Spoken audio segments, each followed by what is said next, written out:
హైదరాబాద్ హైటెక్స్లో 3 రోజుల పాటు కిసాన్ మేళా ఘనంగా జరిగింది. ఫిబ్రవరి 7 నుంచి 9 వరకు జరిగిన ఈ కార్యక్రమంలో దాదాపు 150కి పైగా స్టాళ్లను ఏర్పాటు చేశారు.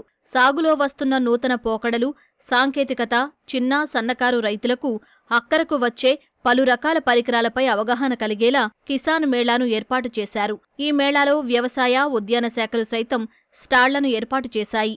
శ్రీ కొండా లక్ష్మణ ఉద్యాన శాస్త్రవేత్తల తోడ్పాటుతో ఉద్యాన శాఖ ప్రత్యేకంగా రైతులకు శిక్షణ తరగతులు ఏర్పాటు చేసింది.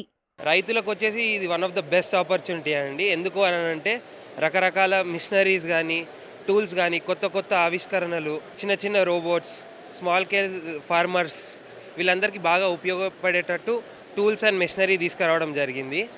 అండ్ ఆల్ ఓవర్ ది వరల్డ్లో ఉన్న ఎగ్జిబిటర్స్ అందరినీ ఒక దగ్గర చేర్చడం జరిగింది. ఇక్కడ 150+ స్టాల్స్లలో మనకి government schemes, at the same time మనకి ఫర్టిలైజర్స్, వాటర్ పెవిలియన్ వాటి గురించి కానీ, మిషనరీ గురించి, ట్రాక్టర్స్ అన్ని డిస్ప్లే చేయడం జరిగింది. సో మేజర్గా మేము trichoderma viride and Pseudomonas fluorescens అనేది మ్యానుఫ్యాక్చర్ చేస్తామండి. ట్రైకోడర్మా విరిడి అనేది ఒక బయో ఫంగిసైడ్ అండి. సో మనకి ఫంగస్ వల్ల వచ్చే తెగుళ్ళు అనేవి రాకుండా అరికట్టడానికి ఇది వాడతాము. అండ్ సూడోమోనాస్ ఫ్లోరెసెన్స్ అనేది బ్యాక్టీరియా వల్ల వచ్చే తెగుళ్ళు రాకుండా అరికట్టడానికి అనేసి దీన్ని మనము విత్తన శుద్ధికి మరియు భూమిలో చల్లుకోవడానికి వాడుకోవచ్చు అండి. దీంతో పాటు మన వ్యవసాయ శాఖ స్టాల్లో ఇక్కడ ఏంటంటే న్యాచురల్ ఫార్మింగ్ అంటే వర్మీ కంపోస్ట్, నీమ్ కేక్ అలాంటివి యూస్ చేసుకోండి. అండ్ ఇంకోటి బయో ఫర్టిలైజర్స్ పెట్టామండి. మన తెలంగాణలో పండే వివిధ రకాల కూరగాయలు, పండ్లు, స్పైసెస్ అన్ని తీసుకొచ్చి ఇక్కడ డిస్ప్లే చేయడం జరుగుతుంది. మేజర్గా ప్రధానంగా మన డిపార్ట్మెంట్ ఆయిల్ పామ్ గురించి మనము ఎంకరేజ్ చేస్తున్నాము. సబ్సిడీలు ఏ విధంగా ఇస్తున్నాము, మొక్కలు ఏ విధంగా ఎక్కడి నుంచి తెచ్చుకోవాలి, జిల్లాల్లో ఏ అధికారులను అప్రోచ్ కావాలని చెప్పేసి కూడా చెప్పడం జరుగుతుంది. కిసాన్ ఎక్స్పోలో భాగంగా వ్యవసాయంతో పాటు అనుబంధ రంగాల గురించి రైతులకు అవగాహన కలిగించేలా స్టాళ్లు ఏర్పాటు చేశారు. రోబోలు, డ్రోన్లు ప్రత్యేక ఆకర్షణగా నిలిచాయి. ట్రాక్టర్లు, సరికొత్త సాగు విధానాలు, పూలు, పండ్ల మొక్కల సాగు, వాటికి కావలసిన రసాయనాలు అన్నింటినీ ఒకే చోట చేర్చడంతో రైతులు సంతోషం వ్యక్తం చేస్తున్నారు. ప్రతి పంటలో కూడా 70 నుంచి 80% తేనెటీగల వల్లనే పరపరాగ సంపర్కం అనేది జరుగుతుంది. సో అవి మనకి పురుగు మందులు వాడడం వల్ల, అలాగే మనం చెట్ల మీద కనిపించగానే భయపడి వాటిని పొగపెట్టడం, మంట పెట్టడం చేస్తున్నాము. వాటి సంతతి కూడా లాస్ట్ 3-4 ఇయర్స్లోనే మనకి 40 to 50% డిక్లైన్ అయిపోయింది న్యాచురల్గా.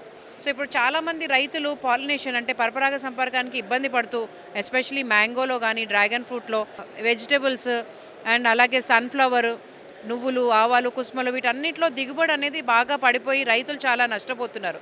సో ఇది మనం అబ్జర్వ్ చేసి అగ్రికల్చర్ ఇన్పుట్లో ఎలాగైతే విత్తనాలు కొంటున్నాం, ఫర్టిలైజర్స్ వేస్తున్నాం, కానీ పూత దశ నుంచి కాత దశ రావాలి అనంటే ఈ తేనెటీగలు బాగా ఇంపార్టెంట్ పాలినేటర్స్, అవి ఉపయోగపడతాయి.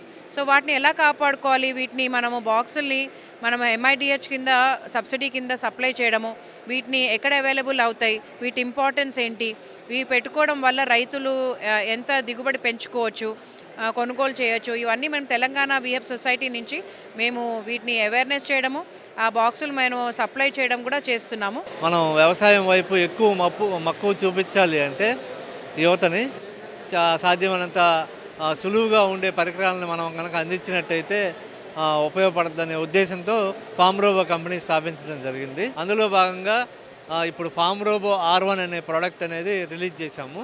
ముఖ్యంగా కలుపు సమస్య కూరగాయల పంటల్లో, పళ్ళ తోటల్లో వీలైన మందులు కొట్టడానికి కూడా చాలా ప్రాబ్లమాటిక్గా ఉంది. ఈ రెండింటిని ఓవర్కమ్ చేయాలనే ఉద్దేశంతో మనం ఫామ్ రోబో R1ని తయారు చేశాం. ఇది బ్యాటరీతో, రిమోట్తో ఆపరేట్ చేయొచ్చు. దీనికి చాలా రకాల అటాచ్మెంట్లు ఇచ్చాము. మేము మొత్తం అగ్రికల్చర్ చేసినమే, మళ్ళీ ఎట్లా కొత్తగా ఇచ్చారు కదా ఎట్లా చూసామని వచ్చినాం. అంతే పత్తి, మక్క, వరి, మామిడి ఇవన్నీ చేసినాం. మంచిగా అనిపిస్తుంది. అంతా అగ్రికల్చర్ ఇప్పుడు చిన్న చిన్నలకు అర్థమయ్యేటట్టు ఇచ్చింది. 3 రోజుల పాటు జరిగిన కిసాన్ ఎక్స్పోకు విశేష స్పందన వచ్చింది. చిన్న, సన్నకారు రైతులకు సైతం ఉపయోగపడేలా పలు రకాల ఉపకరణాలు కొలువుదీరడంతో హైదరాబాద్ చుట్టుపక్కల ప్రాంతాల నుంచి వచ్చిన రైతులు సంతోషం వ్యక్తం చేశారు.